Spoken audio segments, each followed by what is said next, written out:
ህዝቡን ስታየው መሬት ላይ ህዝቡ እየተጎዳ ነው። በእርግጥም እያገኘ አይደለም። ግን ማን እጅ ላይ ነው የቀረው? ፌደራል መንግስት እጅ ላይ ነው ወይስ የትግራይ ክልል መንግስት ኃላፊዎች እጅ ነው ያለው? ጉዳዩ የት ጋ ነው የታነቀው ይሄ ፕሮሰስ? ሌሎች ፓርላማ የተቀላቀሉት ተቃዋሚ ፓርቲ አባላት በብልጽግና ችሮታ እንጂ ተወዳድረው አሸንፈው አይደለም እያሉ ነው። በልስተት ነኝ ይሄ መንግስት ይሄን ድል ሁለተኛም አያገኝም። የአድዋን ድል ነው ሜዳው ላይ ያጣው። ይሄን ካጣ በተቻለ አቅም ባለፈው ፓርላማ እንዳየነው ድምጽ ማሰማቱ የተሻለ አይሆንም ነበር። እሱ ለፕሮፓጋንዳ በጣም ይቃር። የዚህ ፕሮፓጋንዳ ድምጽ ማሰማት ከህዝብ በላይ ስርዓቱን ይጠቅማል። እንዲህ አይነት ጠንካራ ተቃዋሚዎችን ማስገብቻለሁ፣ እንዲህ አይነት ድምጾችም አሉ ይባላል። ጠቅላይ ሚኒስትሩ 100% ድል አድርገናል በዚህ ድርድር ያሸነፍነውን ጦርነት ብለው ተናግረዋል። ከዛም በኋላ ፓርላማም ይሄን ደጋግመው ተናግረውታል። መሬት ላይ ያለው እውነታ ግን የተሸነፈ ሰው እኮ ወደ ድርድር አይሄድም። ይስዳል። ሁለቱ ኃይላት ወደ ጦርነት እንዳይገቡ ማን ሊያስቆማቸው ይችላል? ህዝቡ ነው ማስቆም ይችላል። ህዝብ አቅም አለው። ኢትዮጵያ ውስጥ ህዝብ ነፃነት የለውም እንጂ አቅም አለው።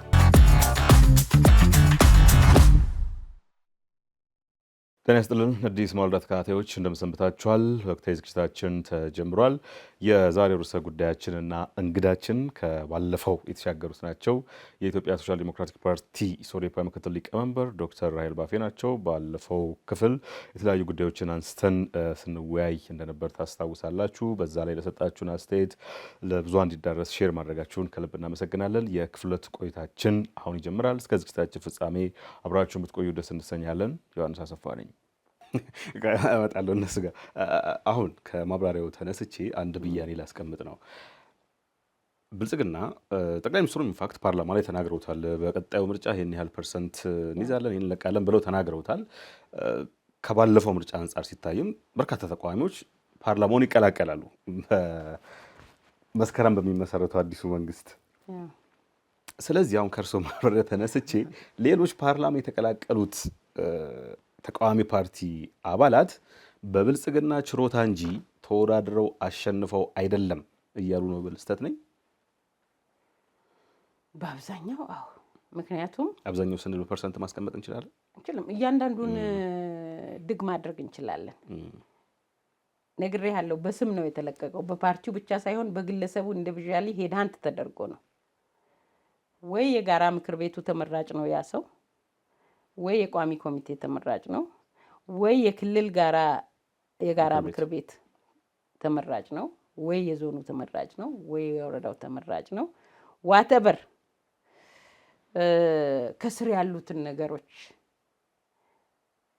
ላይክ ውጤቱ ፖለቲካ ፓርቲውን ሳይሆን ህዝቡን የሚጎዳ ሆኖ ሳለ የዛ ውጤት የህዝብ ውክልናውን አጥቶ ይሄ ሰው በፓርቲው የተመረጠ ስለሆነ ተጠሪነቱ ከህዝብ ተነስቶ ወደ ፓርቲው መሄዱን ሳንገናዘብ ምንሄድበት አግባብ የሚጎዳ ስለሆነ እኛ እንደዛ ብናደርግም በአብዛኛው ከፈተሽ ከገቡ በኋላ እስቲ በየስማቸው እንውሰድና የት ተመራጭ እንደሆኑ እኮ ህዝብ ማጣራት ይችላል።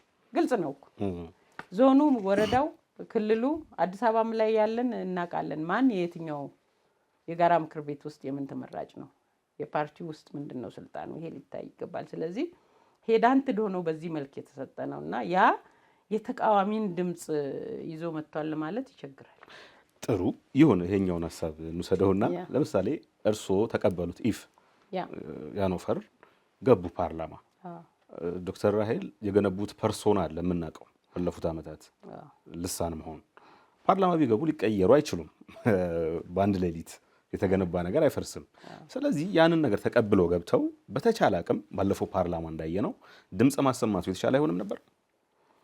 እሱ ለፕሮፓጋንዳ በጣም ይቃር። የዚህ ፕሮፓጋንዳ በጣም ድምጽ ማሰማት ከህዝብ በላይ ስርዓቱን ይጠቅማል። እንዲህ አይነት ጠንካራ ተቃዋሚዎችን ማስገብቻለሁ፣ እንዲህ አይነት ድምጾችም አሉ ይባላል። ግን ይሄ እድል የሚሰጠው የትኛው ይጠቅመኛል ታይቶ ነው? ፓርላማ እኮ የራሱ ስርዓት አለው፣ በአዋጅ የጸደቀ። ጥያቄ ስታቀርብ በደብዳቤ ትጠይቃለህ አይደል? ቋሚ ኮሚቴ ያየዋል። ቋሚ ኮሚቴ አይቶ ይሄ ጥያቄ ይቅርብ፣ ይሄ ሰውዬ ቢያቀርብ ይጠቅመናል እንዴ? ለህዝብ ይጠቅማል? ለስርዓቱ ይጠቅማል? ምንድነው? ለፖለቲካው ለፕሮፓጋንዳው ይጠቅማል? ይታያል። ይሄ እኮ በአዋጅ የጸደቀ ነው። ይሄ ከታየ በኋላ እችን ታልፋለ የመጀመሪያዋን ቋሚ ኮሚቴ፣ ከዛ አድቫይዘሪ ኮሚቴ አለ ያያል። አድቫይዘሪ ኮሚቴ ካየ በኋላ ወደ አፈ ጉባኤው ጽህፈት ቤት ይሄዳል።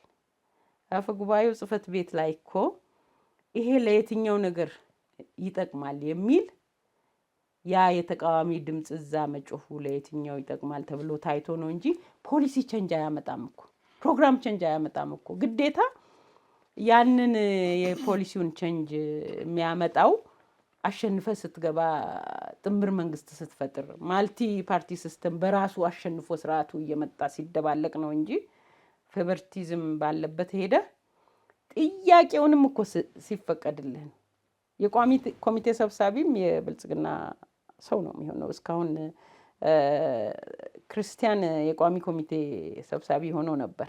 የፋይናንስ እና የበጀት ጉዳዮች ይሄ ሬር ኬዝ ነው። እና አሁን እዚህ ቦታ ላይ ደብዳቤው የሚቀርብበት ቦታ ላይ የቋሚ ኮሚቴ ሄድ ተቃዋሚ ፓርቲ አያገኝም እመነኝ። ስለዚህ ብልጽግና በዛ መልክ አይቶ ስለሚሄድ ይሄ ፌክ ከሆነ ይሄንን ስራ መስራት ያለበት ባይዘው መንግስት ነው በእውነት ላይክ ምንድን ነው ሀገሬን እንደው ከእንደዚህ አይነት ሜስ ነፃ ማውጣት የሚችለው ብሎ ከጠቅላይ ሚኒስትር ጀምረው ተኝተው ሊያድሩ አይገባም ብዬ አስባለሁ። እዚህ ስታፍ ማሰብ አለባቸው ለሀገራቸው፣ ለወደፊት ትውልድ ለልጆቻቸው።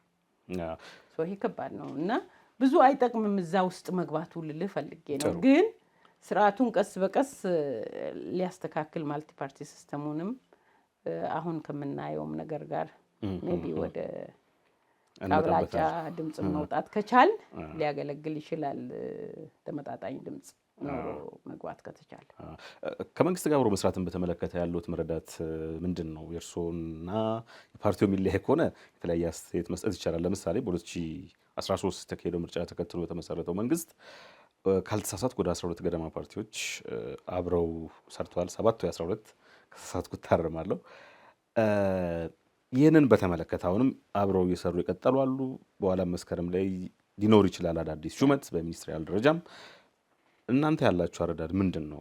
ከጥቅምና ከአሉታዊ ጎኑ አኳያ ነው። ሌላ ሀገር እኮ የለንም። ሁሉም ዜጋ እቺን ሀገር ሰርቭ ማድረግ አለበት።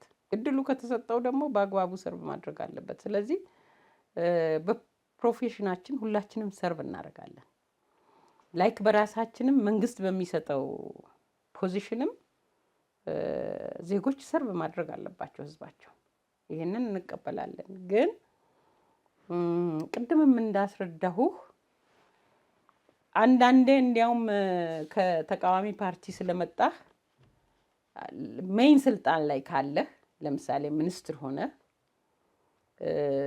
እዛ ቦታ ላይ ትንሽ እንኳን ማስተካከያ ብልጽግና ቢሆን የሚያደርገውን ማስተካከያ ለማድረግም እኮ ሁለቴ ማሰብ አለበት ያ የተቃዋሚ ፓርቲ መሪ። ለምን ከብልጽግናው አልፎ እጥፍ ፐርፎርም አድርጎ ብልጽግና የፈለገውን ፐርፎርማንስ ካላሳየ ከቦታ ሁሉ ሊነሳ ስለሚችል ተቃዋሚ ስለሆነ አበላሽቷል የሚል ስም ስለማይፈልግ ሜቢ ኢት ካን ቢ ዘ ወርስት ያ ፐርፎርማንስ ማለት ነው። ከህዝብ አኳያ ይሄ በፕሪንሲፕል ደረጃ ሀሳቡ ትክክል ነው። አዎ ለምን ኮንቴክስት እናድርገው ይሄን በኢትዮጵያ ኮንቴክስትም እኮ አሁን እኮ ያ ተቃዋሚ ፓርቲ እዛ ጋር ተጠሪነቱ ለብልጽግና ነው፣ ለህዝብ አይደለም። ፌቨር አደረገው እኮ ብልጽግና እዛ ጋር ያሸነፈውን የራሱን መብት እኮ ነው የሰጠው። የራሱን ፓርቲ አባላት እንጀራ እኮ ነው የሰጠው። ስለዚህ ያንን እንጀራ ይዘህ የሱን ተልእኮ ግን ፖሊሲውን ያስቀመጠውን ካላሳካ ፌር አይደለማ። ተጠሪነትህ እኮ ነው ወሳኙ። ስለዚህ ያንን ታደርጋለህ። ግን ጀነራሊ አንድ ነገር ሊጠቅም ይችላል። ቅርበታችን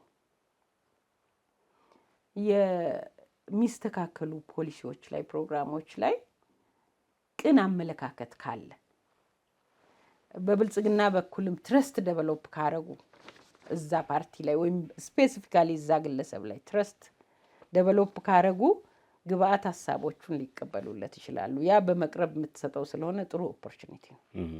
አሁን እኔ ቅርብ ብሆን ዋት አይ ፊል ኦፕንሊ ይሰጣቸዋል። የብልጽግናን ፐርፎርም ባደርግም ዋት አይ ፊል ማስረዳት ከተግባባው ትረስት ካረገኝ ብልጽግና ማለት ነው። ስለዚህ ያንን ትረስት ተቃዋሚ ፖለቲካ ፓርቲዎች በሚሰሩበት መፍጠር አለባቸው። ሁለተኛ ደግሞ ለህዝባቸው ለቦታውም ትረስት ወርዚ መሆን አለባቸው። ኢፍ ኖት ዘ ወርስት ይሆናል የነሱ። ከቅድሞ ሀሳብ ጋር ግን አይጋጭም? ለምሳሌ ፓርላማ ቢመጣ ለእርሶ ብዬ ጠየቅኩት አለ ድምፅ ማሰማቱን በተመለከተ። ይህ ግን ለገዢው ፓርቲ ፕሮፓጋንዳ መስራት ነው፣ ያ ያመዝናል ብለውኛል። አሁን ደግሞ ህዝብን ማገልገል ብለውኛል። ምንድን ነው ልዩነቱ? ያኛው ህዝብ ማገልገል አይደል? ህዝብ ማገልገል ነው። ግን እሺ ዶክተር ደሳለኝ ጫኔን ውሰድ እስቲ። 5ቱንም ዓመት እድልም ሲሰጠው ሲናገርም ብዙ ሲያስቀምጥ ነበር አይደል? ምንድን ነው የተሰራው?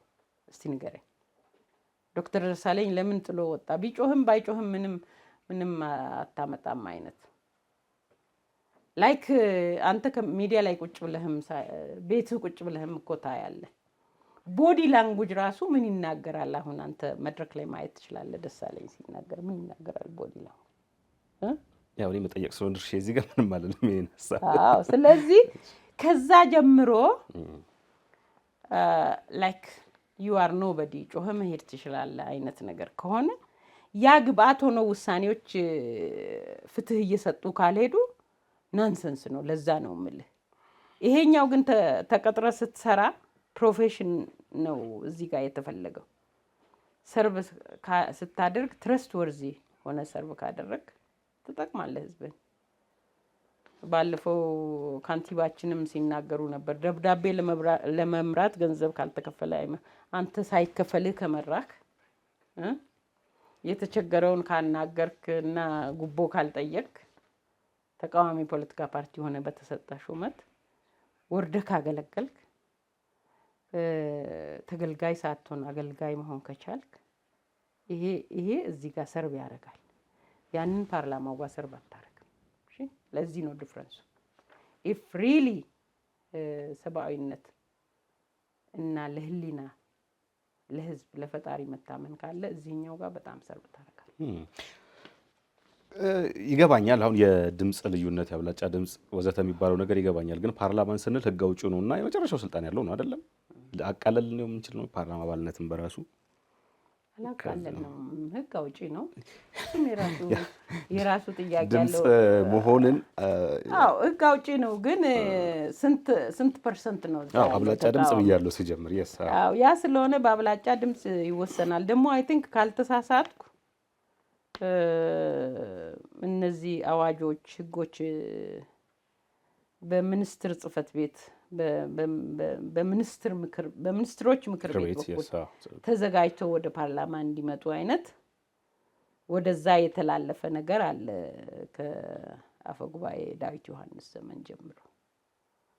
ያ አሁን ሪሊ በፓርላማው ውስጥ ተጨቃጭቀው እነዚህ ህግ አውጪ ሆነው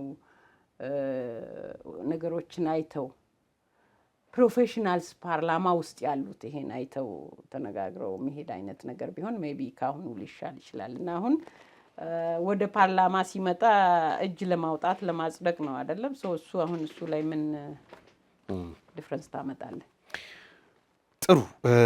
ምርጫና ድህረ ምርጫን የተመለከቱ ጉዳዮች ሰፋ አድርገን ተመልክተናል። ወደ ሀገራዊ ምክክር ኮሚሽንና ወደ ፌዴራል መንግስትና ህወሓት ውጥረት ነው ተመለከተው። እንሻገር ወደ ሁለተኛው ርዕሳችን። ከዚህ ቀደም ካልተሳሳትኩ 2016 ወይ 15 አጋማሽ ገደማ ሌላ ቴሌቪዥን ጣቢያ በነበርኩበት ወቅት በዚሁ ርዕሰ ጉዳይ ጠይቄዎት ነበርና ተስፋ ሰንቀው ነበር በወቅቱ። አሁንም ቀጥሏል በዛው መሳተፍ። በዚህ 2 ዓመት ጊዜ ውስጥ ግን የለቀቁም አሉ የተቀላቀሉም አሉ። እርስዎ ተስፋ ሳይቆርጡ አሁንም በመሳተፍ ጭምር የቀጠሉት ምን ስላገኙ? ይሄ ላይክ በእኔ ህይወት ዘመን ይሄ ብቻ ሊሆን ይችላል። የብሔራዊ ምክክር ኮሚሽን ተቋቁሞ በሀገር ደረጃ በሀገራችን ጉዳይ የምንመክርበት ዋንስ ላይፍ ታይም ኢቨንት ነጮች ሚሉት ነው የሚሆነው።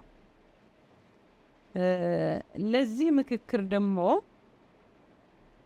ላይክ ህዝብ እጅግ ተስፋ በቆረጠበት ነገራችን ሁሉ የሚዘረፍ በሆነበት ወቅት ላይ መጥቶ ጠብታ የሚሆን ነገር ካለ ብለህ ታስባለህ። አንተም የራስህን ድርሻ ታዋጣለህ። አይ ዊትነስም ትሆናለህ።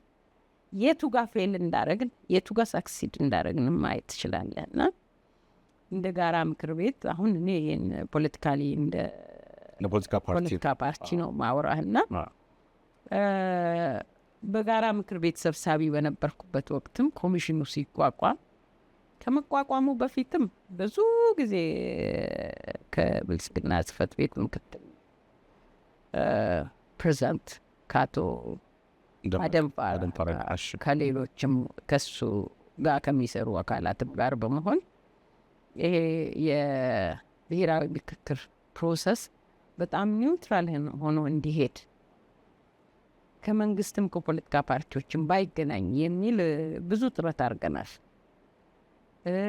ኒውትራል ቦዲዎችም በሚሰሩበት ላይክ ከመንግስት የሰላም ሚኒስትር ከፖለቲካ ፓርቲዎች ጋር ምክር ቤትም አተንድ እያደረገ ፕሮሰሱ ኒውትራል መሆኑንም እያየ ሄደው ዊትነስም እያደረግን ይሄ ነገር ለህዝባችን አንድ መላ ቢፈጠር የሚል ነገር ነበረን እንደ ጋራ ምክር ቤት እና በዛም ሄደን ብዙ አይተናል። እና ልክ መንግስት ያንን ሳይቀበል ሲቀር እና ኮሚሽን አቋቁሞ ራሱ ጉዳይ የማይንድ ኢትዮጵያን ማለት ነው አይደል? ከንሳሳት የማይንድ ኢትዮጵያ ጊዜ እኮ በጣም ብዙ ጊዜ ከ5 ጊዜ በላይ እኮ ንግግሮች አካሂደናል።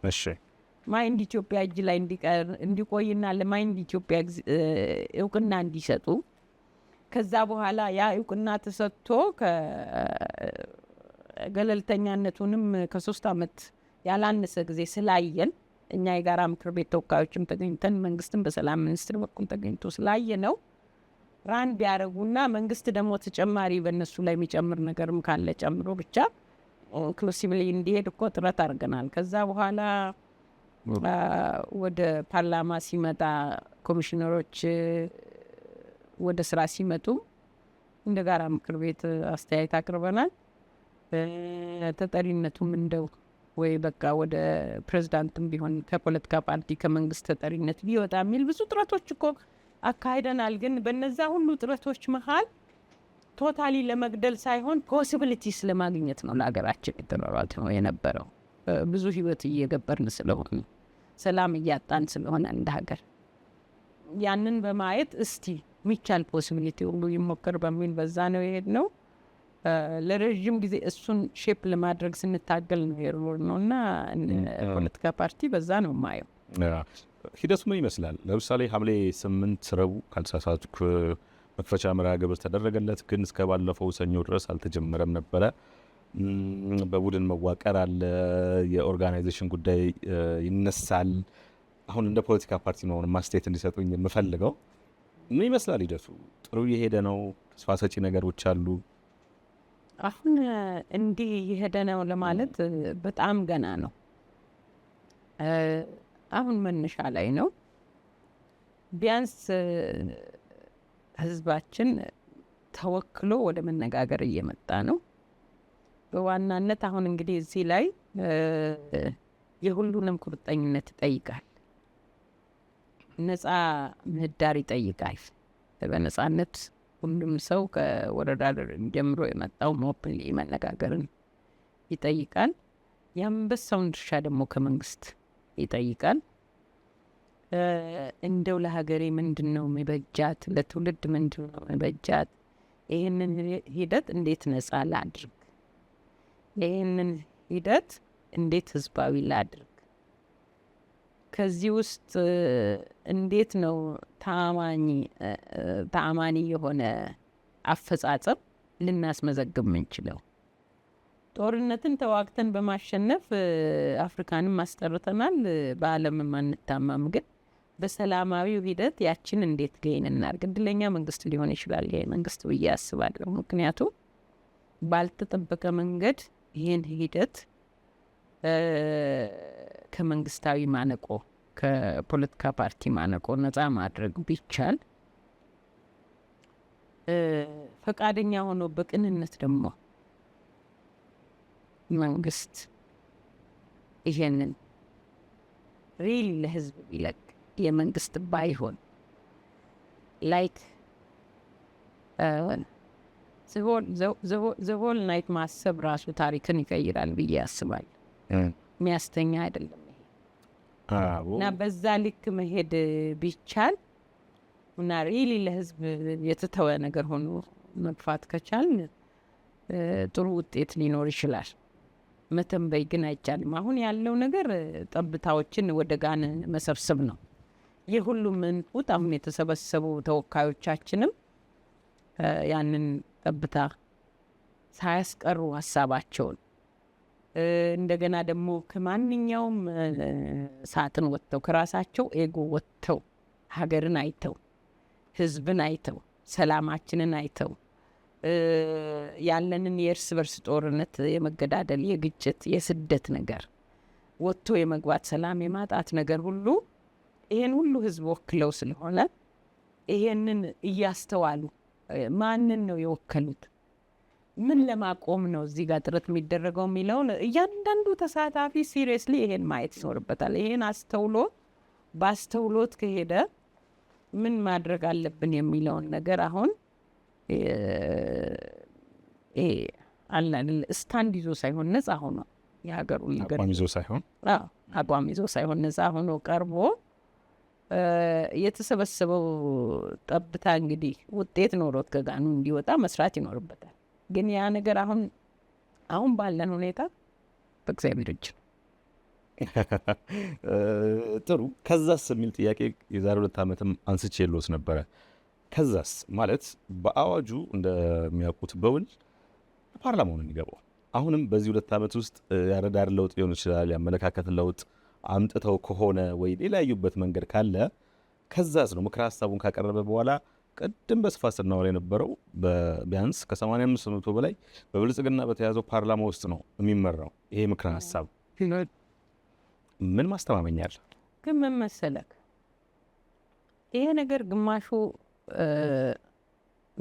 በህገ መንግስት የሚፈታ ሊሆን ይችላል፣ በተለያዩ ህጎች፣ በአዋጆች፣ በአስተዳደራዊ ነገሮች ደግሞ ህዝባዊ ምላሽ የሚጠይቁ ነገሮች ሊሆኑ ይችላሉ። ለተለያየ ተቋም የሚሄዱ ነገሮች ሊሆኑ ይችላሉ። ገብቶሃል አይደል? ከሃይማኖት ጋር የተያያዙ ነገሮችም ሊኖሩ ይችላሉ። ሃይማኖቶችን የሚዳስሱ የእነሱን ኃላፊነት የሚጠይቁ ብዙ ነገሮች እዛ ውስጥ የተካተቱ ስላሉ አሁን እዚህ ላይ የሚቀርበው ምክረ ሀሳብ ፋይናሊ ፕሮፌሽናልስንም የሚጠይቅ ነው፣ የመንግስትንም ቁርጠኝነት የሚጠይቅ ነው። ይሄ አሁን ምክረ ሀሳብ ነው የሚቀርበው አይደል? ከዛ በኋላ ትክክለኛ ፕሮፌሽናል ውክልናን የሚጠይቅ ነው። ብዙ ነገር አለ። ላይክ ይሄ አሁን ራንደምሊ ተነስቶ በፓርላማ ደረጃ ብቻ ይወሰን የሚልም ላይሆን ይችላል። አዋጁ እንደዛ ነው የሚለው። ከአዋጁም አጎች እንዴት ይሄዳል? አሁን ለምሳሌ ህዝበ ውሳኔ የሚጠይቅ ነገር ነው። ህዝበ ውሳኔ የሚሆን ምን የሚሆን በምክረ ሀሳብ ደረጃ አይደለም የሚጠቃለል። በምክረ ሀሳብ ደረጃ ይጠቃልላል፣ ከዛ ይመጣል። ግን ከዛ በኋላ ፕሮፌሽናሊ መታየት ያለበት በፓርላማም ቢሆን ኢን ቢትዊን አሉ የሚታዩ ነገሮች። ፕሮፌሽናል የለም ብዬ ነው። ፕሮፌሽናሊ ታይቶ ነው የሚቀርበው። ለምን? ምክንያቱም ሁሉም ነገር ተጠቃሎ የሚቀርበው ለፓርላማው ነው። ስለዚህ የዛ ምክረ ሀሳብ ተፈጻሚነትም ሆነ አለመፈጸም የሚወሰነው በፓርላማው በጎ ፍቃድ ላይ ተመስርቶ ነው። አዋጁ ያን ውሳኔው የሚጸድቀው እኮ ህገ መንግስቱ የሚቀየረው እኮ መቀየር አይችልም። ህዝብ እያሰብን ያለ ነው ማሻሻል ነው። እንደ ኢትዮጵያ ማንኛውም ነገር የሚቀርብ ነገር በህዝብ የቀረበ አሁን ከወረዳ ጀምሮ በመጣ አጀንዳ ላይ ነው እየተነጋገርን ያለ ነው አይደል? ያው ፋይናሊ ወደዛ የሚሄድ ይሆናል። ግን ምክረ ሀሳቡ ፓወር አለው። ባይዘወይ ዝም ብሎ ምክረ ሀሳብ አይሆንም፣ ፓወር አለው። ከዛ ያለፈ ነገር ሌሎች ሀገሮች ላይ የተሰራውን ስናይ የመንግስትን ፈቃድ ሼፕ የማድረግ ፓወር አለው። የሌላ ሀገሮችማ ካነሳን ገለልተኛ ነው ሲጀምር። ናሽናል ዳያሎግ ገለልተኛ ሆነውም እኮ ውሳኔ ላይ የመንግስትን ፈቃድ ይጠይቃል እኮ። ይጠይቅ ይችላል። ግን ፕሬዚዳንት የቀየረው ሀገራት አውቃለሁ። ለምሳሌ ፖለቲካል ዊሊንግ ፖለቲካል ዊሊንግ ነው። ግን አሁን ለምሳሌ ሱዳንን ብትወስድ አንገባም ብሎ መንግስት ገለልተኛ ሆኖ እንዲጨርሱ አድርጓል ምክክሩን አይደል እንዴ? ከዛ በኋላ ግን የምክክሩን ውጤት ምክር ሀሳቡን አልተቀበለም። ምክር ሀሳቡ ምን ነበረ? መንግስት ስልጣን ይልቀቅ ነው አይደል? አዲስ ወደ ሲቪል አስተዳደር ወደ ሲቪል አስተዳደር እንሻገር፣ እሱን በምርጫ እናድርግ ነው። ወደዛ ሲመጣ አልተቀበለም። ተቀብሎ ቢሆን ጥሩ ፐርፎርማንስ ነበር አይደል እንዴ? ያ እንደዛ ነውና አሁን ምክር ሀሳቡ ያ አሁን ሱዳንም ላይ የቀረበው እኮ ተጽዕኖ ፈጣሪ ምክር ሀሳብ ነው። ዝም ብሎ ምክር ሀሳብ ብለህ የምትገምተው አይደለም። አቅም አለው። አሁን ይሄም እንደዚሁ አቅም አለው፣ ግን ኮሚትመንት ይጠይቃል መንግስት ደግሞ አሁን ባለንበት ሁኔታ ኮሚትመንት ይኖረዋል ብዬ አስባለሁ። ሊኖረውም ይገባል ብዬ አስባለሁ። ኢትስ ኦፖርቹኒቲ ሊኖረው ይገባል። ጥሩ ነው ማሳሰቢያ ስለሆነ፣ ግን ይኖረዋል ብዬ አስባለሁ የማለቱ ተስፋ የሰነቁት ከምንድን ነው? ለምን መሰለክ? ይሄን እድል ሚስ ያደርጋል ብዬ አላስብም። ይሄ መንግስት ይሄን እድል ሁለተኛም አያገኝም። በቃ ላይክ የአድዋን ድል ነው ሜዳው ላይ ያጣው። ይሄን ካጣ ከአድዋ ጋር እንኳን ግድል በአድዋ ላይ ካጣ ነው ህዝብ ስንት እጥፍ ነው እያጣን ያለ ነው። ይገባል። ጥሩ በጎ ተስፋ ሰንቀዋል ነው። ይሄ ልታሰብ በፈጣሪ እጅ እንዳለሁ ነው። በፈጣሪ እጅ ነው ያለው። ግን ይሄ ኮሚትመንት የሚጠይቅ ነው። ደጋግሞ ማሰብን ይጠይቃል። በመንግስት በኩል ደጋግሞ ማሰብን ቱሚ አሁን ምንም ህዝብም ሊጠረጥር ይችላል። መንግስት እስካሁን የመጣንበት መንግስት ካለው ትረንድ የተነሳ ማናችንም ለማመን እንቸገራለን። ይሄ አይካድም፣ ሀቅ ነው አይደል እንዴ? አንድ ውሳኔ አስተላልፎ ነበር አይደለ? በሃማ በኩል በቃ አይሁድ ይለቅ የሚል እንዲገደል እንዲያልቅ ነበር። ሳያውቀው ነው ግን እንደው እንትን ተባለ። ግን ሲያውቀው የሀገሩን ህዝብ እንደሚጎዳ ሀገሩን እንደሚጎዳ ሲያውቀው ሌሊቱን እንቅልፍ ነስቶት ቁጭ ብሎ አድሮ ውሳኔውን እስከ መቀየር ሄዶ ነበር አይደል እንዴ? በዛ ደግሞ ሀገርንና ህዝብን ታድጎ ነበር። በተመሳሳይ አሁን እስካሁን በመጣበት መንገድ መንግስት የወሰነው ውሳኔ ይኖራል ብዬ አምናለሁ። በብልጽግና እንደ ፓርቲም የተወሰነ ውሳኔ እንደው መሻት ያለው አጀንዳ መቅረቡን ሰምተናል አይደል እንዴ? ይሄ እንኳን መፍረስ ካለበት ፈርሶ መወሰን መቻል አለበት መንግስት ብዬ ነው ማስበው። ይሄ ማናቸውንም ሊያስተኛቸው አይገባም። በጣም ደጋግሞ ማሰብ ይኖርባቸዋል። ያንን መፍታት ይኖርባቸዋል። ስለዚህ በዚህ ልክም እንደሚሄዱ አስባለሁ። ለምን ሁኔታዎች አስገድደውናል። አሁን ጥሩ የመጨረሻውና ሶስተኛው ርዕሰ ጉዳያችን ላይ እንገኛለን። ወደ አዲስ ማለዳ ተከታታዮች እንግዳችን የኢትዮጵያ ሶሻል ዲሞክራቲክ ፓርቲ ሶዴፓ ምክትል ሊቀመንበር ዶክተር ራሄል ባፌ ናቸው። ቀደም ሲል በሁለት ርዕሰ ጉዳዮች ማለትም ድህረ ምርጫንና የሀገራዊ ምክክር ኮሚሽን እስካሁን ሂደት በተመለከተ ተመልክተናል። የመጨረሻው ርዕሰ ጉዳያችን ደግሞ የፌዴራል መንግስቱና የህወሀትን እየተባባሰ የመጣውን ውጥረት ይመለከታል። ዶክተር ራሄል አሁን ያለንበትን ጊዜ ስንመለከት ብዙዎች ከ2012 ክረምትና ከ2013 የመጀመሪያ ወራት ጋር ያገናኙታል። ከጥቅምት 2013 ከተቀሰቀሰው ጦርነት በፊት ከነበረው የፕሮፓጋንዳ ዘመቻ፣ የመግለጫ ጋጋታ፣ ዛቻ፣ ማስፈራሪያ ወዘተ ከሁለቱም ወገን በስፋት እየተሄደ ነውና ፌዴራል መንግስቱና በህወሀት መካከል አሁን ያለውን ወቅታዊ ሁኔታ የሚረዱት እንዴት ነው? በምን መልኩስ ነው የሚገልጹት? ተመሳሳይ የሚመስሉ ችግሮች አሉ፣ ግን በዛ ልክ ተመሳሳይ አይደሉም። ልዩነት አላቸው። ከሌላው ሳይሆን ከራሳችንም እኮ መማር ስላቃተን ነው። ህወሀት እና የፌዴራል መንግስቱ ወደ ጦርነት በገቡበት ሰዓት አልተሸናነፉም። ፋይናሊ ወደ ንግግር ወደ ውይይት ነው የሄዱት። በእርግጥ ሁለቱም አሸንፈናል ይላሉ ጠቅላይ ሚኒስትሩ። ደጋግመው አሸንፈናል ያሉት ያንን ጦርነት ፋክት መጥቀስ ስላለብኝ ነው። ቀጥታ አይ ከተሸናነፉማ እኮ ድርድርም አያስፈልግም። ተሸናፊው ቤቱ ነው የሚገባው። አርባ ምንጭ ላይ በማግስቱ ወጥተው ነው ጠቅላይ ሚኒስትሩ 100% ድል አድርገናል በዚህ ድርድር ያሸነፍነውን ጦርነት ብለው ተናግረዋል። ከዛም በኋላ ፓርላማም ይህን ደጋግመው ተናግረውታል። ለተከታታዮች ባላንስ ማቅረብ ስላለብን ትክክል ነው። ይሄንን ቅርብ ጊዜም ተናግረዋል። እኔም እኮ ሰምቻለሁ። ግን መሬት ላይ ያለው እውነታ ግን የተሸነፈ ሰው እኮ ወደ ድርድር አይሄድም። ስዳን ስላልተሸናነፉ ነው ወደዛ የተኬደው። ነገሩ ስላልከሰመ ነው ወደዛ የተኬደው። በእርግጥ ህወሓት ወደኋላ ተመልሶ ነበር እስከ ደብረ ብርሃንም ድረስ ከመጣ በኋላ ማለት ነው። ደብረ ብርሃን ነው አይደል? እዛ ድረስ መጥተዋል። ደብረ ብርሃን ውስጥ የሆነ የምትጠራ ቦታ አለች፣ መጥቷል። ከዛ ተመልሶ ሄዷል። ግን ጦርነቱን ሊያቆም ሪሊ ተሸንፎ ሄዶ ቤቱ ገብቷል ወይስ ወደ ድርድር ለመሄድ ሄዷል? ሜቢ በኢትዮጵያ በኩል አፐር ሃንድ ነበረን፣ የተሻለ ለድርድሩ የተሻለ አቅም ነበረን ማለት እንችላለን። ግን አሸንፈን አለ ማለት ፌዴራል መንግስቱ በኩል ያው በፌዴራል መንግስቱ ኢንፋክት በህወሓትም በኩል በስትራቴጂካዊ አመራር ውድቀት ምክንያት ነው እንጂ አሸንፈን ነበር ጦርነቱ የሚል መከራከሪያ ይቀርባል። በሁለቱም በኩል ነበረ ብቻ አሸንፈናል እንቀጥል፣ ሁለቱም አልተሸናነፉም። ህወሓት ጋር በጣም የጎላ አልነበረም።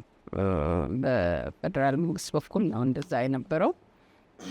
ደግሞ ህወሓት ወደኋላ የተመለሰበትም አካሄድ ያንን ያስብል ነበረ።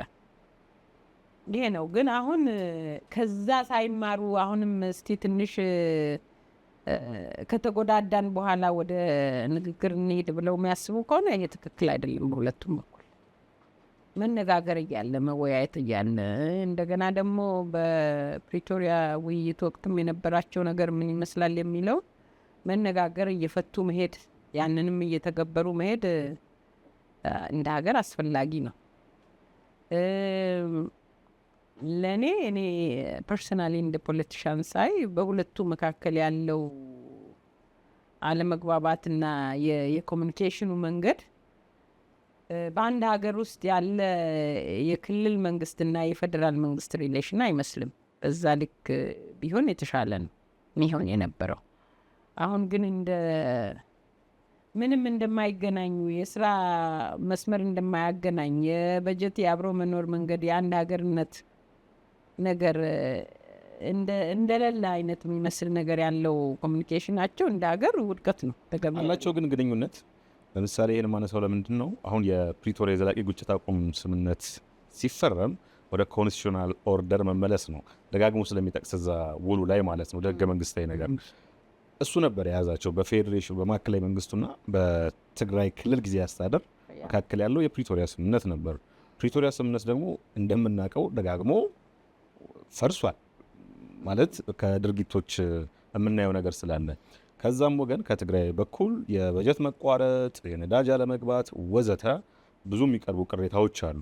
ስለዚህ በእርግጥ የፌዴራል መንግስትና አንድ ክልል ግንኙነት አላቸው ልንል እንችላለን በዚህ ሰዓት? እርግጠኛ መሆን አይቻልም። እንዴት? ለምን ካልከኝ ግልጽ የሆነ ነገር እዚህ መሀል የለም። ፌዴራል መንግስት የሚያስፈልገውን ሁሉ እያደረግኩ ነኝ ባይ ነው። ትግራይ ክልል ደግሞ የክልል መንግስቱ ምንም አልደረሰኝም እንደዚህ ችግር ውስጥ ነኝ ባይ ነው። ህዝቡን ስታየው መሬት ላይ ህዝቡ እየተጎዳ ነው። በእርግጥም እያገኘ አይደለም። ግን ማን እጅ ላይ ነው የቀረው? ፌዴራል መንግስት እጅ ላይ ነው ወይስ የትግራይ ክልል መንግስት ኃላፊዎች እጅ ነው ያለው ጉዳዩ? የት ጋ ነው የታነቀው ይሄ ፕሮሰስ? ይሄን እርግጠኛ አይደለንም። ለምን ሪል አይደለም። ሁለቱም ላይ የፕሮፓጋንዳ አካሄድ አለ አይደለ? ይሄ እንደው ፕሮፓጋንዳውን አሳምሮ ወሬውን አሳምሮ የመሄድ ነገር አለ። የፕሪቶሪያውንም ስምምነት በተመለከተ ያለውን መሬት ላይ ያለውንም እውነታ አይተው እንኳ መነጋገር ሲፈልጉ አይስተዋልም አይደለ? እዛ ላይ እንኳን የተነጋገሩበት እሹ ምን እንደሆነ በእርግጠኝነት የኢትዮጵያ ሕዝብ አያውቅም። የትኛው ጋር ማለት ሆነ? ፕሪቶሪያ ላይ የተነጋገሩት የተነገረንን ብናቅም የሆኑ ዝርዝሮች ቢመጡም ዋት ዋዝ ሪል እዛ ጋር እርግጠኛ አይደለንም። ለምንድን ነው አሁን መንግስትና ህወሓት የሚወነጃጀሉት ለምንድን ነው? ለምሳሌ አንዳንድ ጠቅላይ ሚኒስትሩም እኛ የተነጋገርነው ጌታቸው አሰፋ ከጻድቃንና ምናምን ጋር ነው፣ እነሱ እዚህ ናቸው፣ ላይክ የእኛ ድርድር አልቋል፣ እዚህ ተስማምተናል አይነት ሪፕሬዘንት አያረጉም ወይ ህዝባቸውን? እንደገና የፌዴራሉም ተወካይ ሪፕሬዘንት አያረግም ወይ ፌዴራል መንግስቱን? ለምን እንደዚህ ይታያል? ያ ሰው እኮ ተነስቶ ቢሄድም በዛን ሰዓት ሪፕሬዘንት አድርጓልና ኢንዲቪዥዋልስ አይደሉም። ይሄን ፌር የሆነ ታማኒ እሳቤ ይጠይቃል። አሁን ይሄ ትክክል አይደለም እና እነዚህ ነገሮች ላይ ደግሞ እንደዚህ ሆኑ ትግል ሆነ እኮ እየተጎዳ ያለው መሬት ላይ ያለው ህዝብ ነውና አሁን በሰከነ መንገድ ቢነጋገሩ ይመረጣል። ጦርነቱ እንደው ይቀጥላል ብዬ አላስብም። ቤዚካሊ አሁን ስታይ ትግራይም ውስጥ በፊት የነበረው አቋምና የአሁን አንድ አይደለም። ህዝቡን ብዙ ነገር ስላየ ማለት ነው። እንመጣለን ወደሱ። ግን እነዚህ ሁለት አካላት ወደዚህ እንዲገባቸውን ያደረገውን ምክንያት እንድናየው ነው ይህን ጥያቄ ሳነሳ። ለምሳሌ ከ2013 በፊት የነበረውን ቢያንስ አሁን ላይ ሆነን ከ5 ከ6 ዓመት በኋላ ከተነገሩትም ካያናቸውም ነገሮች ተነስተን ብዙ ብያኔዎች ልናስቀምጥ እንችላለን። ይሄን ወደ ጦርነት ያስገባቸው ብለን ማለት ነው። እነዛ ነገሮች አሁን ላይ ከሞላ ጎደል የሉም። ለምሳሌ ጠቅላይ ሚኒስትሩ ፓርላማ ላይ ሲናገሩ ብልጽግና እንዲቀላቀል ይህ ኃይል የሁላ ነገር አይፈጠርም ብለው ያውቃሉ። 1 የሰሜን ዕዝ ጥቃት ይነሳ ነበር፣ 2 ወዘተ እያለን እንጠቅሳለን። አሁን ስምምነት ተፈራረሙ። ከዛም እስከተወሰነ ጊዜ ድረስ ቢያንስ ከባለፈው ዓመት መጋቢት 30 ጄኔራል ታደሰ ተሾሙ። አቶ ጌታቸው ከተባረሩ በኋላ ማለት ነው ከመቀሌ ቀጥሎ ነበር። አሁን የለየለት ፕሮፓጋንዳ ውስጥ ናቸው ሁለቱም፣ በባለስልጣናትም በሚዲያውም በኩል። ምንድን ያስገባቸው ነው ወደዚህ ማለት ቀረብ ስለሚሉ ለፖለቲካው በፖለቲከኛ መነጽር እንዲያሳዩ ነው ጥያቄ ማነሳው። ለህዝቡ ቦታ ስለሌለውና ሁለቱም የኢትዮጵያ መንግስትም ለህዝብ ቦታ የለው አልነበረው። የትግራይ ህዝብ በራሱ ውሳኔ መሪውን እንዲመርጥ እድሉን ቢሰጥ መንግስት ይሄ አይኖርም። መንግስት መሰየም የሌለት ያው ሌላው መሀል ሀገርም ውስጥ አሁን የዞን የወረዳ የገበሬ ማህበር የቀበሌ ምናምን ኃላፊ ሁሉ ህዝብ መርጦ አይደለም መንግስት እየመደበብን ግን ይሁን ብለን እየኖርን ነው እንደ ሀገርና ያ ደግሞ አትሊስት የክልሉ ቢያንስ በህዝብ የተመረጠ አይነት ስለሆነ የወረዳ የዞኑንም ችሎ እየኖረ ነው ህዝቡና አሁን ያንን የህዝብ ድምፅ ስላሳጣ በፈለገው ሰዓት የፈለገውን ሰው ፌዴራል መንግስት ማስቀመጥ ማለት ትክክል አይደለም። እንደገና ደግሞ እነ ደብረ ጽዮንም በራሳቸው ጊዜ ራሳቸውን መሾምና በዛ መሄድም በዛ ልክ መሆንም ትክክል አይደለም። ደግሞም በመሀል ስታይ ደግሞ ኮሚኒኬሽን ነበረ ከፌዴራል መንግስቱ ጋርም ጌታቸው ሲሾምም ኮኔክሽኖች ነበሩ። የነ ዶክተር ደብረ ጽዮንም አዲስ አበባ መሄድ መመለስ፣ ጀነራል ታደሰም እንደዚህ አይነት ኮኔክሽን ከነ ዶክተር ደብረ ጽዮን ጋር ነበራቸው እና ካይንድ ኦፍ ያልተቋጨ ስምምነት እና ደግሞ ፎርማል ያልሆነ ህጋዊም ያልሆነ የህዝብ ቅቡልነትንም ያላገኘ የተለያዩ የፖለቲካ ፓርቲዎችም እዛ ክልል አሉ። እነሱንም ያላቀፈ ኢቭን ለኮመንትም ቦታ ያልተሰጣቸው አይነት አካሄዱ ትክክል አይደለም እኮ። ያ ስላለ ያ ጋፕ እንደው ቢሰበስቡትም ይበትንባቸዋል። እሱ ነው አሁን ትልቁ ችግር። ከዛ አልፎ ደግሞ አሁን የመተማመኑ ነገር ህዝብና መንግስትም አሁን የነ ዶክተር ደብረጽዮንም ቢሆን የነ ጀነራል ታደሰ ሌላውም ቢሆን ጋፖችን ፈጠረ። ይሄ የህዝብ መብት መቀማቱ ነው ለዚህ ሁሉ ዋና ምክንያት። ለህዝብ መቅረብ ነው ያለበት ይሄ ኢሹ። በሰላም ከተመለሱ በኋላ እስቲ ያለፈ ምርጫም ላይ አልነበራችሁም፣ አሁን እንግዲህ ወደ ርቁ ከመጣን ልክ ለቤኒሻንጉል እንዳደረጉ እዛም ምርጫ ተካሂዶ ወደዛ ቢሄዱ ኖሮ ሜቢ የተሻለ መፍትሄ ሊሆን ይችል ነበር። አሁን በያኛውን ጊዜ የዛሬ 5 ዓመቱና አሁን ከሚለይባቸው በርካታ ምክንያቶች አንደኛው የትግራይ ልሂቃን እዚህ አዲስ አበባ መሆናቸው ነው። ፖለቲካም ወታደራዊ ልሂቃንም እዚህ አዲስ አበባ ናቸው። የሚያስተላልፉት መልእክት፣ የሚሰጡት መግለጫ፣ ቃለ ምልልስ ወዘተ ከፌዴራሉ መንግስትና ሬቲቭ ጋር የተጣጣመ ነው። ሰልፍም እስከ መጥራት ደርሷል። ኤኒሃው የነዚህ ሰዎች እነዚህ ልሂቃን ወታደራዊና ፖለቲካ ልሂቃን እዚሁ ነው እነዛ መልእክት ማስተላለፋቸው ምን ማለታቸውን እንዴት ነው የሚረዱት? ምን ይናገራል? አይ ቲንክ ይሄ ነገር ለህዝቡ መለቀቅ አለበት። በቃ ይሄ ለህይወትም አልጠቀመም። ከዚህ መማር ያስፈልጋል። ህይወት ወደ መሀል ሀገሩ ወደ ኢትዮጵያ ሲመጣ እኮ ተመሳሳይ ነገር ነው። በጣም ብዙ ፓርቲዎች እዛም እዚህም እንዳሸን እንዲፈልጉ ከትጥቅ ትግሉ በኋላ ማለት ነው። ከዛ በኋላ ደግሞ የተለያዩ ሰዎች ፐርሰናሊም ግማሹ ወደ ህይወት እንዲሆኑ ላይክ እኔ አሁን በእኛ ዞን እኮ ዞኑ የራሱ ፓርቲ ነበረው። በአጋጣሚ ትልቁ ብሔረሰብ እዛ ባለው የተቋቋመ ፓርቲ ነበረው። ከነሱ ውስጥ ደግሞ ተለቅመው ሳፖርት እንዲሆኑ እኮ በምንም የማይገናኙ የህወሓት አባላት ነበሩ እኮ የህወሓት አባል ፓርቲ የሆኑ እንደዚህ አይነት ነገሮች አሉና ይሄ ለህወሓትም አልጠቀመም። ትላንት ስላየ ነው ማለት ነው። አሁን ዛሬ ደግሞ ዞሮ ሁሌ ያንን ትላንት የተሳሳትንበትን መንገድ መድገሙ ጥሩ አይሆንም፣ ምንም አይጠቅምም። እና ከፓርቲ ዲፕሊኬሽን በላይ ችግሮችን የማጥናትና የመፍታት ነገር ሪል ውይይት ከህዝቡ ጋር ነፃ የሆነ ውይይት ማድረግ መቻል ያስፈልጋል። እና አሁን በምንም ውስጥ ያልገባው ህዝብ በሚከፍለው ዋጋ የህይወትም የሀብትም ዋጋ እየከፈለ በሚኖርበት ነው ሌሎቹ የሚደራደሩት ማለት ነው። ያ ሊሆን አይገባም። የትግራይ እሊቶች አዲስ አበባም ኖሩ፣ ሌላው የኢትዮጵያ ክፍልም ኖሩ፣ ትግራይም ኖሩ የትግራይን ጉዳይ በተመለከተ በጋራ ሊመክሩ ይገባል፣ ሊነጋገሩ ይገባል። ሁለት ትግራይ የለችም እኮ አንድ ክልል ናትና የክልሏን ጉዳይ በተመለከተ በአግባቡ ሊነጋገሩ ይገባል። ወደ ጦርነት ሊገቡ ይችላሉ እነዚህ አካላት? አይዳውት የሚገቡ አይመስለኝም። ቢገቡም ደግሞ ከትላንት ስላልተማሩ የከፋ ይሆናል እንጂ የተሻለ አይሆንም። ልዩነቶች ይኖራሉ በትላንትናው እና በዛሬው መሀል። ሊገቡ የሚችሉት ለምንድን ነው? የትላንትናው ለምሳሌ የትግራይ ምርጫም ነበረ እና ከፌደራል መንግስት ጋር ባለው መከፋፈልም ትግራይ እንደ ህዝብ ነው ከህወሓት ጋር ቆሞ የነበረው የዛን ጊዜ። እሺ፣ በአብዛኛው በእርግጠኝነት ምርጫ ቢሰጣቸው ወደ ፌደራል መንግስት አይሆኑም ነበር ማናቸውም በዛን ሰዓት። ከዛ ወገን የሚቀርብ መከራከሪያ አለ። ለምሳሌ ሊኖር ይችላል፣ ግን ለህይወት ይሰጉ ነበር በጣም ለሰርቫይቫል።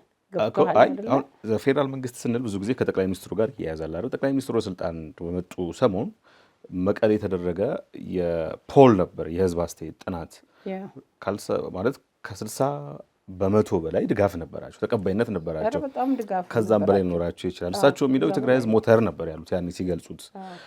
እስከ ጦርነቱ መቀስቀስ እንኳን ማለት ብዙ መቃቃሮች ነበሩ በተለያዩ አካባቢዎች እንደነበረው ሁሉ በዛም ወገን ጦርነቱ ተቀስቅሶ እንኳን አብዛኛው ህብረተሰብ ወደ ትግል እንዲገባ ያደረገው ሲፈጸሙ የነበሩት አሰቃቂ ግድያዎች፣ የሰብአዊ መብት ጥሰቶች ናቸው የሚል ነገር አለ። ስለዚህ ከህወሓት ጎን መቆም ሳይሆን ከምንሞት እየታገልን ብናልፍ ይሻላል የሚል መከራከሪያም አለ ከነዛ ወገን።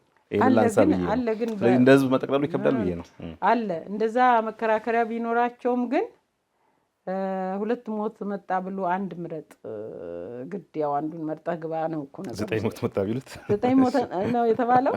9 ሞት መጣ ብሎ አንዱን መምረጥ ግድ ነውና አሁን እነዚህ ዲሲሽኖች እኮ በሰርቫይቫል ኢሹ ላይ ቤዝድ የሆኑ ናቸው። ምንም ሆነ ምን ከነሱ ጋር ቢሆን ይሻለኛል እንግዲህ የሚል ነገር ውስጥ የከተታቸው ማለት ነው። የትግራይ ህዝብ ሜቢ ይሄ ጦርነት እንደሚጀመር መጀመሪያ ላይ ምንም ክሉ ላይኖረው ይችላል። ግን ጦርነቱ ከተጀመረ በኋላ የተካሄደበት ፕሮሰስ ከባድ ነበር ለትግራይ ህዝብ።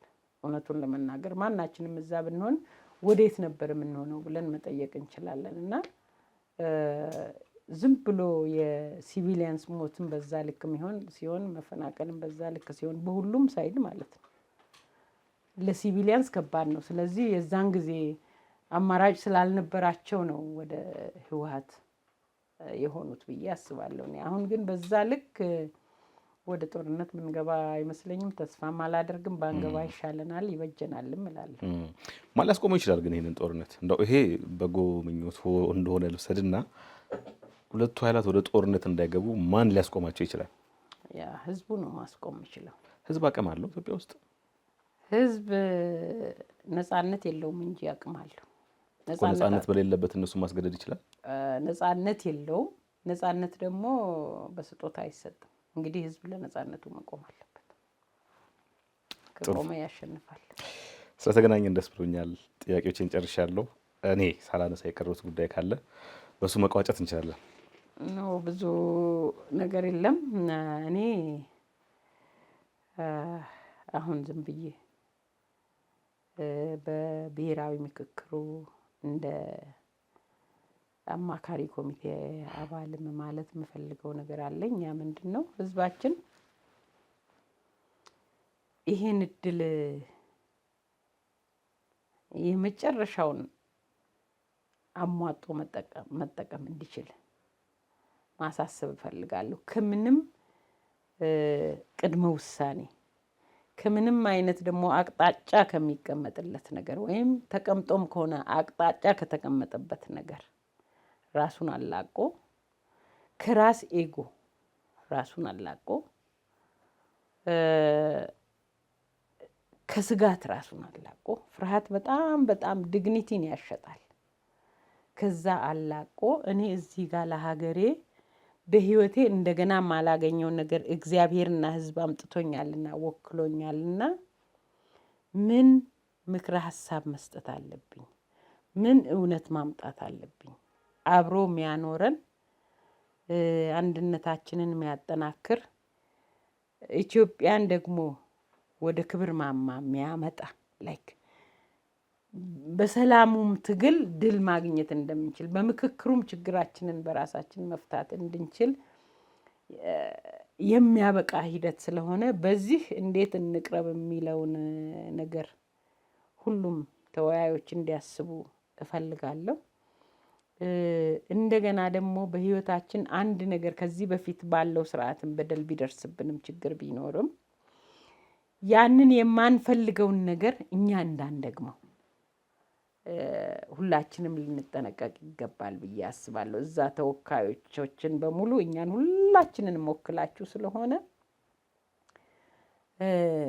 ሀገርን ወክላችሁ ነው፣ ነጥላችሁ አትዩ፣ ትውልድን ወክላችሁ ነው። ስለዚህ በተቻለ መጠን መሬት ላይ ያለውን ችግር ለመፍታት ትላንት የጠላነውን ነገር ለመፍታት መሄድ አለብን። ለቂም በቀል ወይም ደግሞ እኔ አትርፌ ሌላው ተጎድቶ የሚያልፍ ሳይሆን የጋራ መፍትሄ ላይ መቆም እንዳለብን እንድታስቡ ማሳሰብ እፈልጋለሁ። ከመንግስትም አትጠብቁ፣ ከራሳችሁ ኤጎም ተነስታችሁ ወይም ከተያዘው አቋም ተነስታችሁ አትሞክሩ። ኢትዮጵያን በማየት ግን የትኛው ይበጃታል በቀረቡት አጀንዳዎች ላይ በንጹህ ህሊና ተወያዩ፣ በንጹህ ህሊና ተነጋገሩ። ከዛ በኋላ ይሄ ደግሞ በእናንተ ህይወት ሳይሆን በልጆቻችሁ ህይወት፣ በትውልድ ህይወት 10 ዓመታትን አልፎ 100 ዓመትም ሊቆጥር የሚችል በደል አድርሶ ሊያልፍ ይችላል። የከፋ ቁስል ፈጥሮ ሊያልፍ ይችላል። ስለዚህ ከዚህ ለመታደግ በቅንነት እንድትወያዩ አሳስባለሁ። እንዳትሰላችሁ፣ ቀን በተነጋገራችሁበት ማታ አሰላስላችሁ ምን በጎ ነገር አለው፣ ምን መጥፎ ነገር አለው፣ ምንድነው ለሀገሬ ህዝብ መናገር መቆም ሲገባኝ፣ ለልጆቼ ህይወት መናገር ሲገባኝ ያለፍኩት ብላችሁ አስባችሁ የተረሳውንም ወደ መድረክ አምጥታችሁ ለሀገር የሚበጅ ምክረ ሀሳብ እንድታቀርቡ፣ ይሄ ምክረ ሀሳብ ደግሞ አገራችሁ ላይ የሚወሰን ህግ እንደሆነ አስባችሁ እንድትወያዩ አሳስባለሁ። አመሰግናለሁ። በጣም አመሰግናለሁ። ስለ ምክክር ኮሚሽን ቅር እያለኝ ከማልፍ ብዬ ነው። ብሔራዊ ምክክር እያሉ ነው የሚጠሩት። ተቋሙ ደግሞ ሀገራዊ ነው። ናሽናል የሚለውን እንኳን ብሔራዊ ብሎ አልተረጎመውም እና ምክንያት አሉት ብሔራዊ ምክክር እያሉ የሚጠሩበት? ሀገራዊ ምክክር ማለት ነው። ብሔራዊም እንደ ሀገር ስለሚታሰብ ነው።